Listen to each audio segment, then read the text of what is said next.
वारणा धरणाची पाणी पातळी 220.50 इतकी झालेली आहे आणि धरण जवळपास 81% भरलेलं आहे.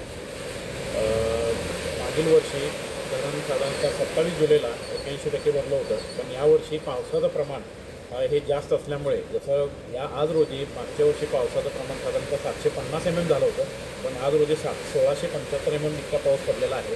पावसाचं प्रमाण जास्त असल्यामुळे पाण्याची पातळी वाढून आज धरण 81% भरलेलं आहे.